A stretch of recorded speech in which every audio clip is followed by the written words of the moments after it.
Well, Australian Associated Press newswires are reporting that the International Monetary Fund has warned Australia and its neighbours of the need to raise interest rates and cut government spending because of the economic strength of the region. It says in its Regional Economic Outlook for Asia and the Pacific, released just today, that strong economic growth in the area is set to continue as it leads the global recovery. Sounds like a mixed blessing. What does it mean? Chris Leithner is my occasional finance commentator, unpaid, from Leithner and Associates. Chris, welcome back. Thanks for having me. What's the IMF saying? Well, the first point to make about the IMF, remember, they saw nothing coming a couple of 3 years ago. Now, I shouldn't criticise them or single them out for criticism, nor did the Bank of England, nor did the Federal Reserve, nor did the RBA. Indeed, everybody said everything was going swimmingly. So they're part of a crowd who saw nothing coming. But now that the horse has bolted, if I can... You'd like to put salt in the wound, don't you, Mr. Leithner? Something like that. Something like that. We mustn't forget that these folks have form. Now that the... Actually, Joseph Stiglitz once described them as third-rate economists from first-rate universities. I'll with sort of try not to say too much about that. I'll try to get back to your question. Sorry, yes. Right. That having missed the crisis coming, it seems to me now after the fact they're trying to rationalise it. Now, there's everything to be said for governments living within their means, just as there's everything to be said for households, businesses living within their means. So in other words, whether there's a boom happening in Australia or a bust happening in Australia or elsewhere, entities, governments, households, businesses have to live within their means. In other words, it doesn't matter about the context. That's a truism that should occur all the time. That's the first point. Second point is that rates of interest are measures of ultimately of the value people place upon time. By that I mean that the higher the value you place upon time, the more you need to be induced in order to say what's the ultimate source of this credit in a real world scenario. It should be savings. Normally it isn't. Why? Because as we know, central banks simply print the money and suppress rates of interest below where they would be in a free market. So my second point is that, yes, of course, higher rates of interest reflect the higher valuations people place upon savings and encourage exactly that savings, which ultimately is the lifeblood, not just for Australia, but for the rest of the world. So I welcome their prescription, but I question their diagnosis. Okay. So they're saying raise interest rates and cut government spending. These are the old traditional ones. So this will do what? This will help. This will mean that people are encouraged to save, although we're pretty hard to get saving. Well, remember, they're a bit sixes and sevens here because not even a year ago, certainly 2 years ago, the IMF were encouraging, because a crisis was underway, that governments had to abandon all notions of fiscal responsibility and spend because allegedly others didn't want to, that interest rates didn't matter, and to push them all the way to the floor was the appropriate thing. So notice how their stance has changed quite a bit.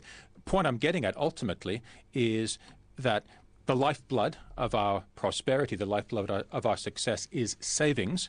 How to generate that savings, how to induce people to save? Well, you've got to give them a reward, and the most tangible reward in order to match the amount of credit which people demand with the amount of savings is a rate of interest which is going to generate those savings. And it's whatever that rate is, it seems to me it needs to be higher than it is for the simple reason that Australians are not savers. I remember when I interviewed you some time back, you were very forthright that you want strong banks and you want them to make money because that's the only way that nations actually build wealth. You're very keen to see strong banks in this country, very keen to see sort of better rates of return in terms of interest rates on savings. And I've completely forgotten where I was going with this question. Don't you hate that? So, so your point was, my question to you is, you wouldn't be too concerned if banks lifted their rates slightly above the Reserve Bank limit, which is what some of the debate has been today. This is it seems to me that the question about the Reserve Bank's overnight cash rate, which is the proper name for it, and rates which banks charge, it's a furphy to argue the two, that the one has to be in lockstep. Isn't it odd that many people in Australia regard, oh yes, free economy, wonderful, and they're quite right about this. And yet they basically advocate central planning with respect to interest rates, that there's a mob of folks, actually a very small mob, in Martin Place in Sydney, which dictates a critical rate of interest. People would be quite rightly outraged if there was a petrol board which decreed the appropriate price of petrol or of milk or of insurance. you name it. But what we have, in effect, is central monetary planning in Australia. It's not dramatically what got the Soviet Union unstuck was that they had no price signals. What's got the world unstuck is that central banks have suppressed rates of interest way, way, way below market clearing levels. That's encouraged people to borrow far, far, far too much, whether it's individuals, businesses, governments, and it's got ourselves into a deep, deep, deep mess. So my basic response is that we need a proper market signal. Don't give us a low rate. Give us a true rate.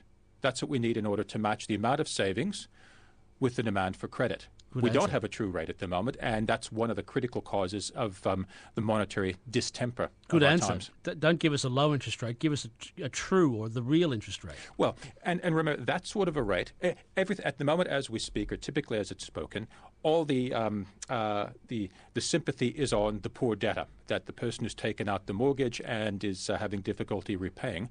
But spare a thought for the person who's trying to live off of his or her savings. And they don't seem to get a word into the Parliament. They don't get their fair share on the airwaves and so on. What is a fair rate? A fair rate is fair to everybody, both the sources of the savings, that's to say the people who are doing the savings, and the recipients of the savings, the borrowers. By having a non-true rate, you're basically privileging one versus the other, and because the number of debtors in Australia outnumbers the number of savers, it's the savers who are getting it in the neck, and debtors who have been subsidised for decades. Debtors probably outnumber the savers, so they have more voting power. That's the trouble in a democracy, is that what's a democracy? You've got two wolves and a lamb, and we decide by the three decide by majority vote what's going to be on the lunch menu. And it's not going to be a wolf, it's going to be a lamb. Chris Leithner is my guest. Finally, before I let you go, there's some more reporting of the financial burden or debt burden on the United States economy that's been released. Just explain what it is and what it says, just basically, very briefly. Roughly once a year, or I should say once a year, roughly this time of year, the U.S. government releases what in effect are its financial statements, its balance sheet, and so on. And the critical point to make is that these are audited, but only within quotations, that vast tracts of the U.S. government are literally unauditable. The last Auditor General, or the what we'd call an Auditor General in this country, resigned in despair, saying that vast tracts, it's as if there's a unimaginably large shoebox in which the bureaucrats simply throw the receipts and then simply dump them upon the auditors. The Pentagon, more often than not, has been an unauditable entity. Roughly 10 years ago, there was a $1.2 trillion, that's with a T, trail. They lost track of tanks, of aircraft, these sorts of things. So my point is, by any private sector standard, right, these people would be put in jail. The politicians, the Congress, the president, for basically trading whilst insolvent. That's point one, is that governments make the rules for everybody else and then flagrantly and blatantly ignore their own rules. Point two is that by the U.S. government's own admission, the liabilities it has going forward decades into the future, that's Social Security, basically pensions, Medicare, Medicaid, which are pharmaceutical and other medical benefit schemes, from these financial statements released 2 or 3 weeks ago, sum total of $118 trillion, which caught my eye because it's $118 trillion with a T, which caught my eye because it's now roughly twice what people who had previously been regarded as radical or extreme, having estimated that these debts are on the order of 70 trillion or so. So let me get this right. So the United States liability going into decades into the future for pensions and Social Security payments that they have to pay by law are $118 trillion worth. That's correct. So by any private sector standard, they are hopelessly insolvent in the sense that they're not going to pay 100 cents on the dollar of pension benefits, of Medicare, Medicaid benefits, and so on. I'll briefly summarize the studies made. Basically, in order to make these things credible, the rate of taxation has to either double or treble, which is politically impossible. Slashing the benefits by half would resolve the problem, but politically that's untenable. So what's going to happen is a default by stealth, by inflating the number of dollars out there. You'll be paid your 100 cents on the dollar, but the purchasing power of that dollar is going to slide so much. So the US dollar is still going to slide more, isn't it? Indeed, because no thanks to Obama, no thanks to George W. Bush, each successive president has loaded these liabilities to a higher and higher and higher extent. I'm mixing my examples here. Students, as we speak today in France, shouldn't be demonstrating against the government. They should be demonstrating against their parents, saying, you have basically created this nirvana for yourselves whereby you can retire at age 50-something, but given the mess in which we find the budget, the children are going to have to pay for it. They're going to have to pay for it, so they should be... They will. They should be throwing stones through their parents' cars, not through cars parked randomly in the streets. It's not Sarkozy's fault, it's your own parents' fault. Precisely right. Chris, thanks for coming in. Great pleasure. Chris Leithner from Leithner and Associates.